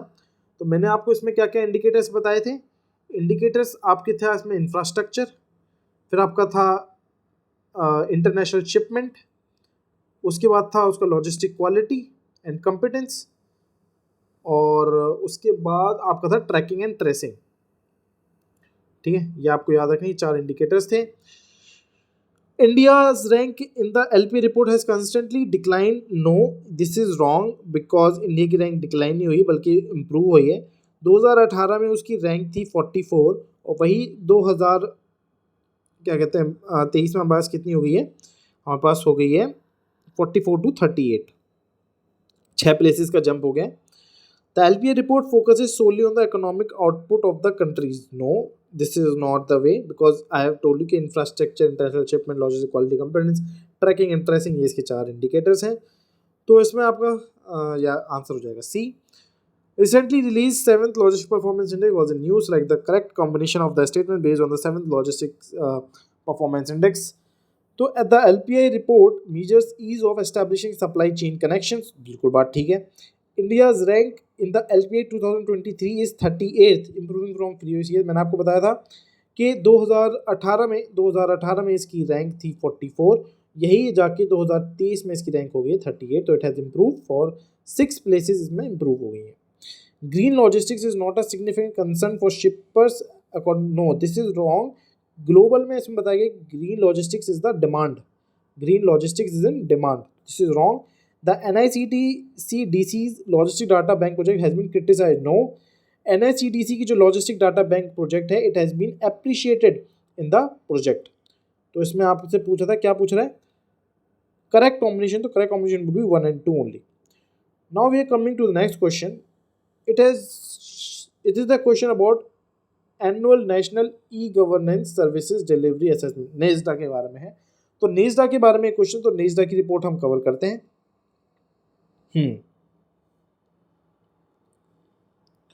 This is annual नेस्डा way forward report. ठीक है, ये एनुअल रिपोर्ट है, हमें याद रखना है। NeSDA is annual report. So this is release by डरपोक which is department of administrative reforms and public grievances. DRPG की फुल फॉर्म क्या है? Department of administrative reforms and public grievances. So this DRPG it has launch the NeSDA framework कब? 2019 में इन्होंने launch किया था नेस्डा framework. ठीक है, तो पहले तो आपको DRPG फॉर्म याद होंगे, department of administrative reforms and public grievances. So DRPG has launch नेस्डा framework in 2019। ये आपको पता होना चाहिए। अब इसमें बोला कि टोटल जो ई सर्विसेज हैं आपकी, टोटल ई सर्विसेज कितनी है, 16,487 है, ये आपको याद होना चाहिए। मैक्सिमम ई सर्विसेज किस स्टेट में, मैक्सिमम ई सर्विसेज आपकी जम्मू एंड कश्मीर में 1117। ओके, टोटल ई सर्विसेज ग्रेटर देन 16,000 है, बस इतना याद रख लेना कि अबव 16,000 है, ग्रेटर देन 16,000, इतना याद रख सकते हो तो कोई दिक्कत नहीं है। ग्रेटर देन 16,000 से ज़्यादा हमारे पास नेशनल ई सर्विसेज हैं, और लगभग इसमें 1100 करीब, इसको रिमेंबर करना 1100 से, ये जो लगभग 1100 करीब हमारे पास जम्मू एंड कश्मीर में आ जाती हैं। Saturation level of e services कितना है, सैचुरेशन लेवल इज 76%। ओके, तो it has increase from 69% under नेस्डा framework 2021, तो 2021 के मुकाबले में ये बढ़ गया है। ओके, तो पॉपुलर ई सर्विसेज, तो पॉपुलर ई सर्विसेज हर स्टेट की हैं, जैसे ई सेवनम है, E Sevanam is a service of Kerala, Seva Setu Assam, Odisha one तो ऑब्वियसली ओडिशा का हो गई, ई उन्नत जम्मू एंड कश्मीर, तो ई सेवनम केरला, सेवा सेतु असम, ई उन्नत जम्मू कश्मीर, याद रख लेना। Tourism sector has achieved highest saturation, तो किस सेक्टर ने हाईएस्ट सैचुरेशन ली है, टूरिज्म सेक्टर ने सबसे हाईएस्ट सैचुरेशन ली है। अब हम इस के क्वेश्चंस करने के सक्षम बन चुके हैं, देखें क्वेश्चंस बोल क्या रहे हैं। पहला क्वेश्चन बोल रहा है annual national E governance service delivery assessment NeSDA. Okay, national E governance service delivery assessment, full form याद रखनी है, national E governance service delivery assessment. Okay, तो this has been release by which department? So this is DARPOG, which is Department of Administrative Reforms and Public Grievances. Okay, तो इन्होंने जो नेस्डा framework है, ये they have launched नेस्डा framework, कब launch किया था नेस्डा framework, 2019 में लॉन्च किया था, ये हमें याद रखना चाहिए। I will do the following statement of नेस्डा and choose the correct set of statement. The report is biannual publication. No, the report is annual. जब खुद रिपोर्ट में लिखा हो कि annual NeSDA, there has to be no confusion about that. अच्छा, इसमें by annual लिखा हुआ है, तो पहले सोचते हैं बाई एनुअल और बाई एनुअल में क्या डिफरेंस है। ओके, बाई एनुअल, देखो बाई एनुअल होता है जो साल में, एक साल में 2 बार हो, एक साल में 2 बार, ठीक, 2 टाइम्स, 1 ईयर 2 टाइम्स। अब बाई एनुअल क्या है, बाई एनुअल इज जो 2 साल में एक बार हो, 1 टाइम, 2 साल में 1 बार को बाय एनुअल, 1 साल में 2 बार को बाय एनुअल। ठीक है, तो आपको ये, आई होप ये कॉन्सेप्ट भी क्लियर हो गया हो। अब हम आते हैं हमारे जो सेकंड ऑप्शन पर, it aims to promote the saturation of e services. बिल्कुल, ये इसको प्रमोट करता है कि सैचुरेशन का मतलब है कि जो मैक्सिमम जनता है उन सर्विसेज का लाभ उठाए, तो उस टाइम पे सैचुरेशन हो जाएगी सर्विसेज की। It aims to promote the saturation of e-services and use of unified portals for service delivery. बिल्कुल बात ठीक है, ये पहला गलत था आपका। The NISA framework was introduced in the year, no, it was introduced in the year 2019, तो ये भी आपका गलत हो गया। Only 2 would be the answer. Now we are coming to the next question. It is saying that over 16,000 services are provided across states. बिल्कुल बात ठीक है, greater than 16,000 था, मैंने आपको बताया हुआ था।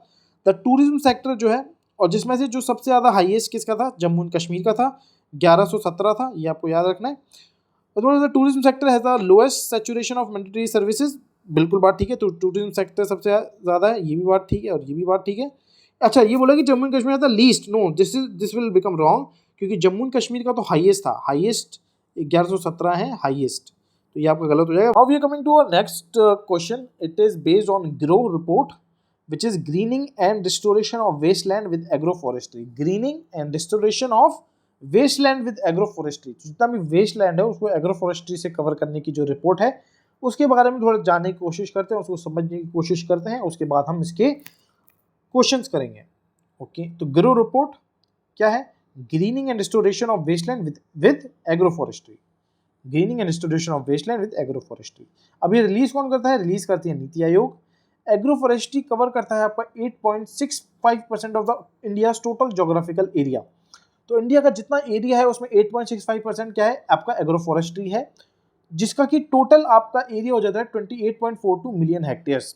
India's total geographical area is 28.42 million hectares जो एग्रोफॉरेस्ट्री से कवर है। Okay, 16.96% of the total geographical area is wasteland, तो कितना वेस्टलैंड से कवर है, 16.96% आपका वेस्टलैंड से कवर है। नेशनल एग्रो फॉरेस्ट्री पॉलिसी हमें पता होनी चाहिए कब की है, वो 2014 की नेशनल एग्रो फॉरेस्ट्री पॉलिसी है। गिरो इनिशिएटिव एम्स टू रिस्टोर कितना hectare of land, 26 million hectare of land restore की बात करता है, and create carbon sink of at least 2.5 billion ton of carbon dioxide by 2030। तो कितना 2.5 billion ton of carbon sink और 26 मिलियन हेक्टेयर लैंड को हम रिस्टोर करने की बात करते हैं ग्रो के जरिए। क्या बोलता है ग्रो, क्या फिर से एक बार बात करते हैं। Greening and restoration of wasteland with agroforestry released by NITI Aayog. Agroforestry covers 8.65% of India's total geographical area, which totals 28.42 million hectares. 16.96% of the total geographical area is wasteland. National Agroforestry Policy कब की है, 2014 की है। Grow Initiative aims to restore कितना land, 26 million hectare of land and create carbon sink of at least 2.5 billion tons, okay, of carbon dioxide by 2030, okay। मुझे अब इतना याद रहेगा। एक बार हम क्वेश्चंस को समझने की कोशिश करते हैं। क्वेश्चन क्या बोल रहे हैं, विच institution release the grow report. तो आपको पता होना चाहिए ग्रो जो रिपोर्ट है this is being release by NITI आयोग, ठीक है, नीति आयोग के थ्रू ये रिलीज की जाती है। तो answer would be C. Consider the following statements with respect to the recently released ग्रो report and identify the correct statements. The Grow Suitability Mapping Portal is designed for international access to agroforestry area। तो ये बिल्कुल बात कर रहा था, international access नहीं है, this is for the national access. International नहीं होगा तो गलत हो जाएगा। India's total geographical area includes approximately 16.96% of wasteland। तो बिल्कुल बात ठीक है, तो लगभग 16.96% is the wasteland। The National Agroforestry Policy was initiated कब, 2014 की है। तो इसमें आपका आंसर हो जाएगा 2 and 3। इसमें आपका आंसर हो जाएगा 2 and 3। तो answer would be B. We are coming to next question. Analyze the below information with respect to recently released Grow report and select the correct combination. Agroforestry in India occupies more than 10% of country's total geographical area. Okay.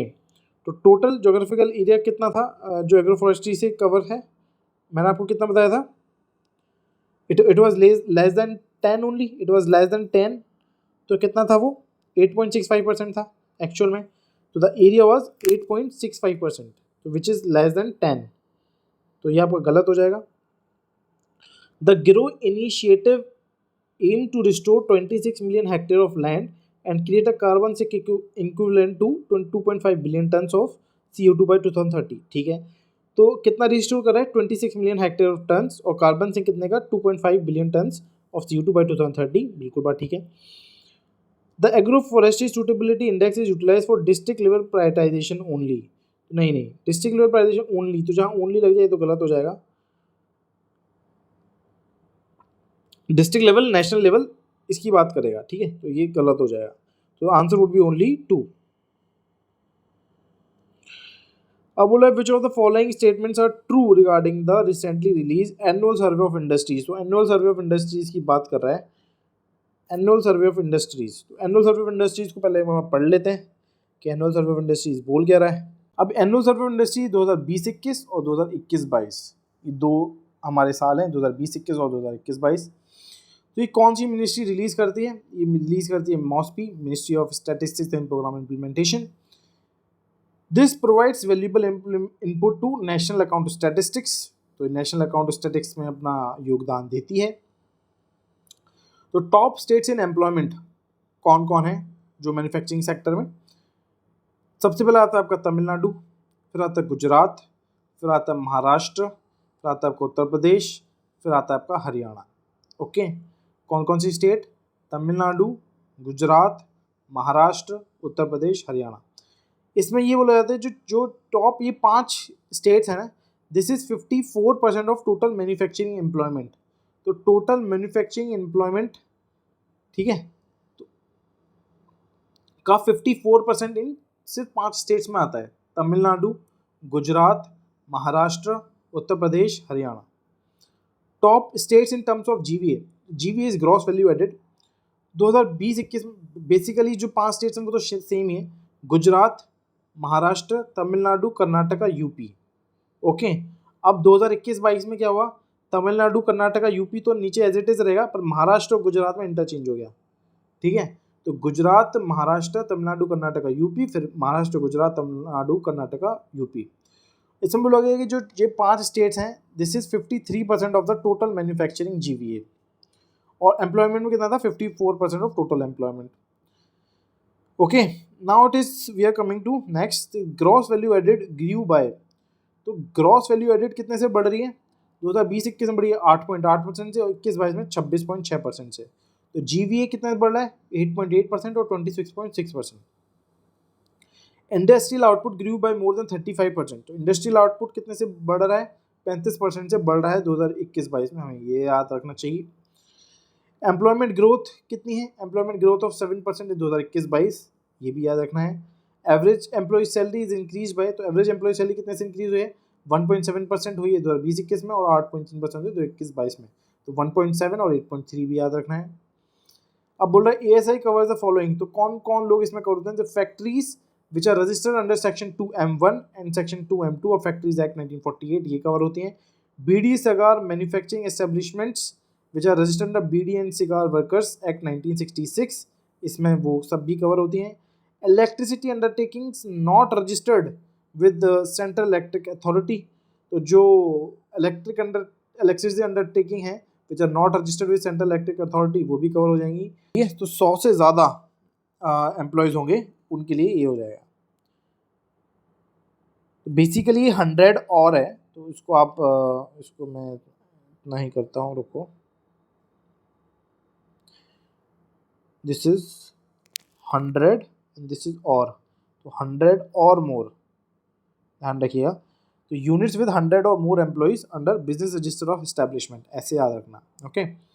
अब drivers of growth की बात करूं, तो drivers of growth में इसमें बोला गया है कि manufacturing of basic metal, Coke and refined petroleum products, manufacturing basic metal, Coke and refined petroleum products, pharmaceutical products, motor vehicles, food products, chemical and chemical products, ये हमारे ये जो हैं, ये क्या है, ये ड्राइवर्स ऑफ ग्रोथ हैं 2021-22 में, which is 56% of total GVA.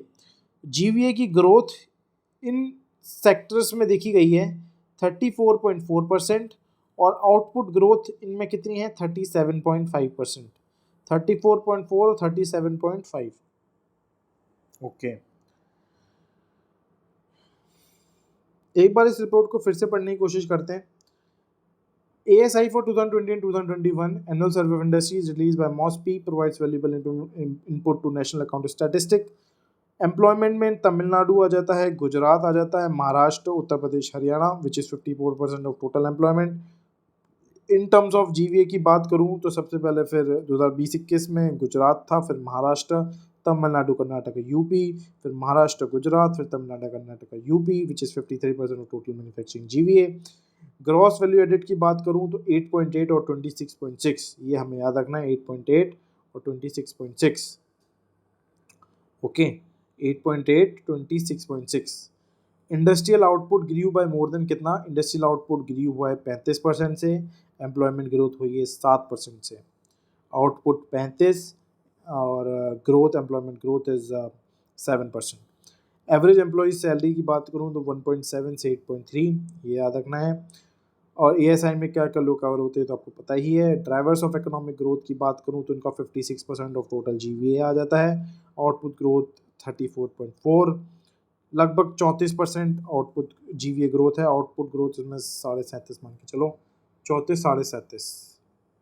अब हम आते हैं हमारे क्वेश्चंस पर। क्वेश्चंस क्या बोल रहे हैं इनको समझने की कोशिश करते हैं।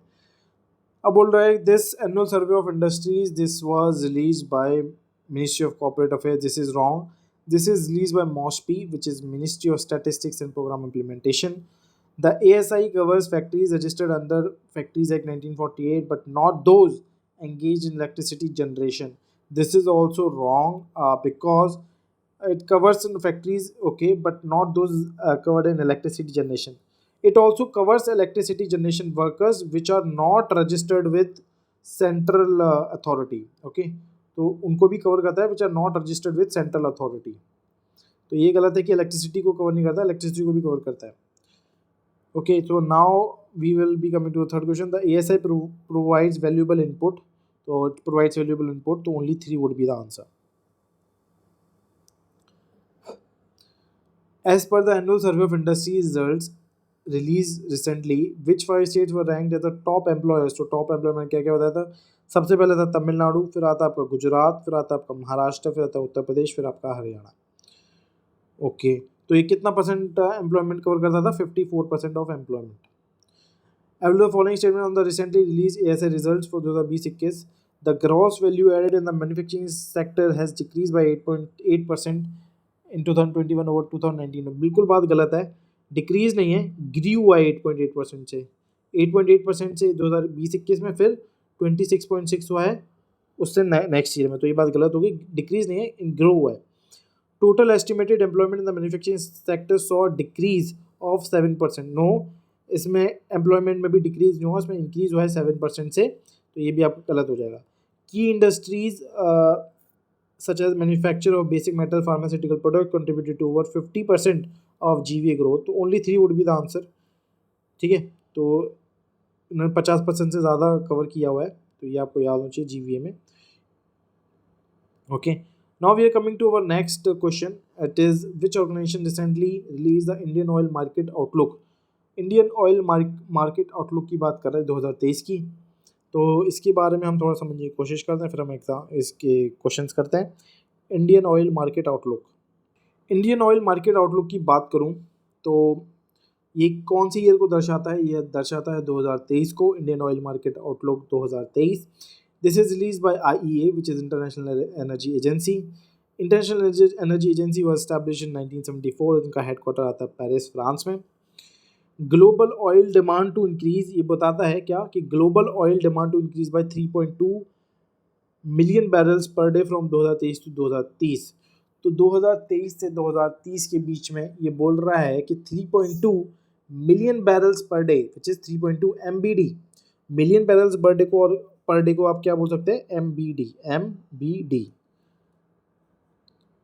MBD, okay?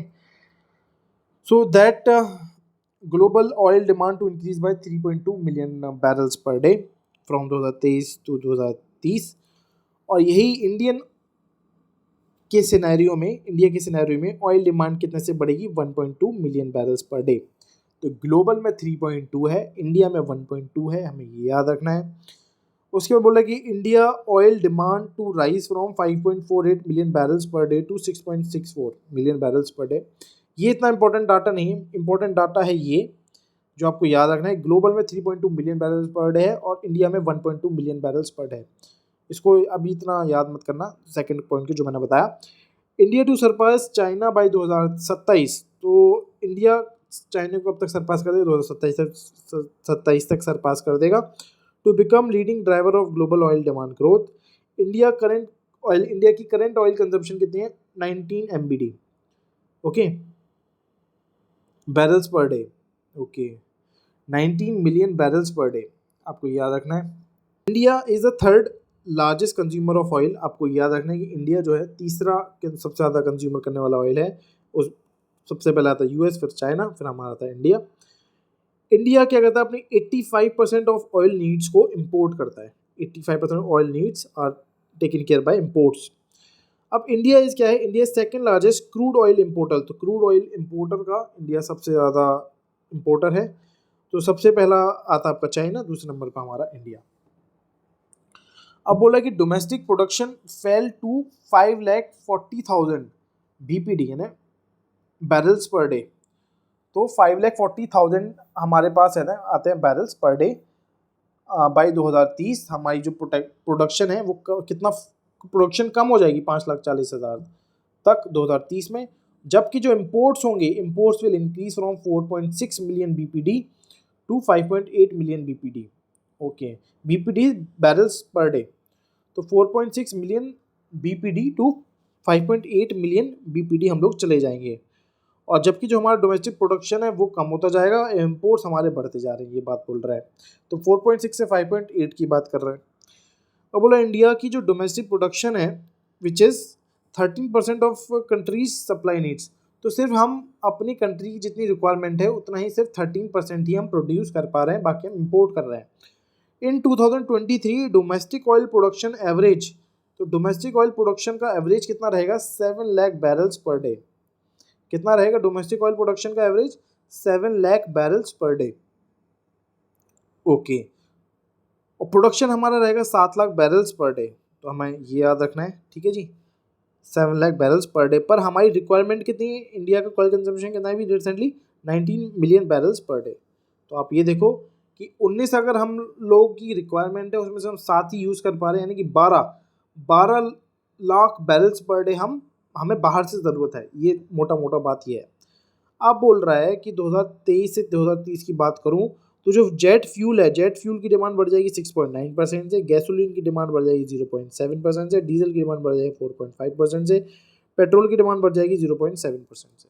तो पेट्रोल और गैसोलीन का 0.77 याद रखना, डीजल का 4.5 और जेट फ्यूल का 6.9%। ठीक है जी, इतना हमें याद रखना है। उसके बाद हम आते हैं सीधा सीधा क्वेश्चंस पर। क्वेश्चंस क्या बोल रहे हैं, अब क्वेश्चन बोल रहा है आपका which organisation release the Indian oil market outlook. तो किस organisation Indian oil market outlook को रिलीज किया है, इंटरनेशनल एनर्जी एजेंसी ने इसको रिलीज किया है। और इसका हेडक्वार्टर कहाँ था, इसका हेडक्वार्टर है पेरिस, फ्रांस में। उसके बाद आपका नेक्स्ट क्वेश्चन है evaluate the following statement based on the Indian oil market outlook and choose the correct combination. India's oil demand is projected to increase by 1.2 million barrels per day from 2023 से 2030। बिल्कुल बात ठीक है। Global मैंने आपको कितना बताया था, ग्लोबल में आपको बताया था 3.2 और वहीं इंडिया में मैंने आपको बताया था 1.2। ठीक है, million barrels per day, MBD आपको याद रखना है। India's current oil consumption is 19 million barrels. बिल्कुल बात ठीक है, इंडिया की करंट कंजम्पशन कितना है 19 मिलियन बैरल्स, जिसमें से हम प्रोड्यूस कितना कर रहे हैं, प्रोड्यूस कर रहे हैं 7 लाख मतलब 7 million barrels per day. Domestic oil consumption in India is expected to rise to 5,40,000 barrels per day. तो राइज नहीं होगा, डोमेस्टिक ऑयल प्रोडक्शन हमारा कम होगा, इट विल डिक्रीज, तो this will wrong, it will decrease to 5,40,000 barrels per day by 2030। तो in that way the answer would be 1 and 2 only. Okay, क्योंकि जो प्रोडक्शन की कैपेसिटी कम होगी, तो this will be the answer. उसके बाद हम अपने नेक्स्ट क्वेश्चन पर आते हैं। The next question is related to the report LNG as a transportation fuel in medium and heavy commercial vehicle। तो इसके बारे में पढ़ते हैं। ये इंडिया और नीदरलैंड्स के बीच में एक रिपोर्ट है। सो this is LNG as a transportation fuel in medium and heavy commercial vehicle। This is release bye NITI आयोग एंड नीदरलैंड्स। नीदरलैंड्स की कैपिटल आपको याद होनी चाहिए एम्स्टरडम है। This is cooperation between two under statement of indent partnership initiated in 2020। Okay, so that statement of intent partnership was initiated in 2020। Trucks in India will quadruple, means वो 4 गुने हो जाएंगे, ठीक है, फ्रॉम 4 मिलियन ट्रक्स इन 2022 और से 17 million trucks हो जाएंगे 2050 तक। तो 2022 में आपके 4 मिलियन ट्रक हैं, वही 2050 में आपके 17 मिलियन ट्रक्स हो जाएंगे। Okay, to achieve 15% gas share in primary energy supply. तो प्राइमरी एनर्जी सप्लाई में जो आपका गैस शेयर होगा वो कितना होना चाहिए, 15% का होना चाहिए। रिकमेंडेशन क्या है, to set up a demand aggregator company for buying LNG trucks, release during India energy week 6 to 9 Feb। तो इंडिया एनर्जी वीक कब है, 6 to 9 Feb, ये आपको याद रखना है। ठीक है, तो इसमें आपको क्या क्या चीज़ बात है वो आपको याद रखनी है। This is release bye NITI आयोग नीदरलैंड्स। ठीक है, एंड ट्रक्स इन इंडिया जो अभी 2022 में 4 मिलियन है, 17 मिलियन हो जाएंगे 2050 तक। और प्राइमरी एनर्जी सप्लाई में हमें अचीव करना है 15% गैस शेयर। रिकमेंडेशन क्या है, to set up a demand aggregator company for buying LNG trucks and this is was release during India energy week 16 that 6 to 9 Feb। okay, now we are coming to our questions, what the questions are saying। okay, so this is saying that this LNG the transportation fuel in medium and heavy commercial vehicle was between which, so it is between NITI Aayog and Netherlands के capital आपको पता है it's Amsterdam, ये आपको याद रखना है। और इस प्रश्न में पूछा गया कि based on the LNG as a transportation fuel, this report the report emphasize strategies to achieve 15% gas share. तो बिल्कुल बात ठीक है, 15% gas share in India primary energy and a goal of net zero. बिल्कुल बात ठीक है, 15% गैस शेयर उनको अचीव करना है। There is an anticipated increase in India's trucking market to approximately 17 million by 2025। ये गलत हो जाएगा, मैंने बोला था कि 4 मिलियन है उनके 2022 में और यही मिलके 17 मिलियन हो जाएंगे 2050 तक। तो 2050 तक 17 मिलियन होंगे, ना कि 2025 तक। Recommendation from the report include setting up of demand aggregator company, तो ये बिल्कुल बात ठीक है, तो 1 and 3 would be the right answer. The OECD economic outlook के बारे में बोला है, तो OECD इकोनॉमिक आउटलुक के हम एक बार समझने की कोशिश करते हैं कि OECD आउटलुक इकोनॉमिक आउटलुक बोल क्या रहा है। OECD interim economic outlook, okay, so this is released by Organization for Economic Cooperation and Development. So this OECD report is basically biannual, यानी कि साल में 2 बार आती है। So OECD it was established in 1961, हमें एक बात याद रखिए, this was established in 1961। इसमें 38 मेंबर्स हैं और इंडिया इनका मेंबर नहीं है। इसका हेडक्वार्टर है पेरिस, फ्रांस में। ग्लोबल ग्रोथ में अगर बात करूं तो 2024 में कितनी है, 2.9 में प्लस 1 बेसिस पॉइंट करोगे तो 3, ठीक है, और उसमें फिर प्लस करोगे तो 3.1, ठीक है। तो आपको इसको कैसे याद रखना है कि आप इसको बेसिकली इससे याद रखो, 2025 से याद रखो। 2025 में क्या है, 3 है, तो ठीक है, उससे 2024 में 1 बेसिस पॉइंट माइनस कर दो और 2023 में 1 बेसिस पॉइंट प्लस कर दो, 3, 2.9, 3.1 ऐसे करके याद रखो। अब इंडिया की ग्रोथ की बात करूं तो फिस्कल ईयर 24, 25, 26 इसमें 6.7, 6.2, 6.5 की बात कर रहा है। यानी कि अगर मैं इसमें बात करूं कि 6.2 और 6.5, तो 2 + 5 7 ऊपर ये आ जाएगा। हमें इस तरह से याद करना है कि 2 + 5 is 7, बाकी 6 तो है ही। बाकी हेडलाइन इन्फ्लेशन की अगर मैं बात करूं तो हेडलाइन इन्फ्लेशन अगर मैं देखूं कि 4.9 में 6 बेसिस पॉइंट माइनस करूंगा तो 4.3, और 4.9 में मैं 8 बेसिस पॉइंट प्लस करूंगा तो 2024 में आ जाएगा। तो 4.9 -6 नीचे और +8 ऊपर, ऐसे करके आप इसको याद कर लेना। G20 कंट्रीज की बात करूं तो हेडलाइन इन्फ्लेशन में देखना 6.3, 6.6 और फिर माइनस हो गया 3.8 हो जाएगा। देखो कितना ज़्यादा गैप आ रहा है, ये इसलिए इंपॉर्टेंट हो जाता है याद करना, ठीक है। और इसमें याद रखना ग्लोबल ग्रोथ में 2023, 2024 में बात कर रहे हैं और इसमें हम फिस्कल ईयर्स की बात कर रहे हैं, ठीक है जी। तो एक बात हमें ये याद रखनी है। तो ग्लोबल ग्रोथ मैंने आपको कैसे बताया कैसे याद रखना है कि 3 -1 basis point and then +1 basis point, आपको ऐसे याद रखना है। और ग्रोथ में इसमें आपको कैसे याद रखना है कि 6.2 और 6.5, 2 + 5 7, तो इसको ऐसे करके याद रख लेना। हेडलाइन इन्फ्लेशन की बात करूं तो हेडलाइन इन्फ्लेशन में आपको ऐसे याद रखना है कि -6 और +8 बेसिस पॉइंट्स 4.9 से, तो 4.9 -6 और 4.9 +8। और G20 कंट्रीज की बात करूं तो 6.3, 6.6 और 3.8। अब हम सीधे सीधे अपने क्वेश्चंस पर चलते हैं, देखते हैं क्वेश्चंस क्या बोल रहे हैं। आपके क्वेश्चन बोल रहे हैं the OECD economic outlook interim report strengthening the foundation for growth is a by annual publication, तो बिल्कुल बात ठीक है, बाई एनुअल है ही। So it is released by which of the following organizations? Since OECD के economic outlook है तो this is released by OECD, तो इसका इस्टेब्लिश हुआ था 1961 में, हेडक्वार्टर इसका पेरिस, फ्रांस में। और इसके कितने मेंबर्स हैं, इसके मेंबर्स हैं 38 members. India is not a part of the 38 members. Consider following statement, इसमें देखना है कि क्या ठीक है। The global economic growth projection 3.1 बोली गई है। मैंने इसमें आपको क्या बताया, कैसे याद करना है। देखो मैंने आपको बताया था कि 2025 का याद रखो, 2025 में था आपका 3 से फिर मैंने आपको बताया 1 माइनस करना है, 1 बेसिस पॉइंट, तो ये आ जाएगा 2.9, और उसमें फिर 1 बेसिस पॉइंट प्लस करना है, तो प्लस करके 3.1। तो this is 2023, 2024, 2025। Okay, the global economic growth projection for 2023 is 3.1, बिल्कुल ठीक है। The G20 countries are expected to headline inflation 3.8, तो मैंने आपको बताया था 6.6, फिर 6.3, फिर 3.8 इन फिस्कल ईयर 2026, 24, 25, 26 में। मैंने आपको बताया 24, 25 और 26 में 6.3, फिर 6.6, फिर 3.8। Okay, the G20 country are expected to experience the headline inflation of 3.8% fiscal year 2026, बिल्कुल बात ठीक है। India economic growth projection in fiscal year 2024 is forecasted to be below 6%। 2024 में is forecasted to be below 6%। तो इसमें मैंने आपको India में क्या बताया था कि पहले आपको रखना था 6.2, फिर 6.5 और फिर उसके बाद था 6.7, ऐसे करके था 2, 6.5 और 6.7। अब बोलो India the economic growth in fiscal year 2024, this was 24, so this is not below 6%, this is above 6%, this would be wrong, the correct answer would be 1 and 2 only। Now we are coming to our last question. It is saying that analyze the following statements according to the OECD Economic Outlook interim report released recently. Choose the correct.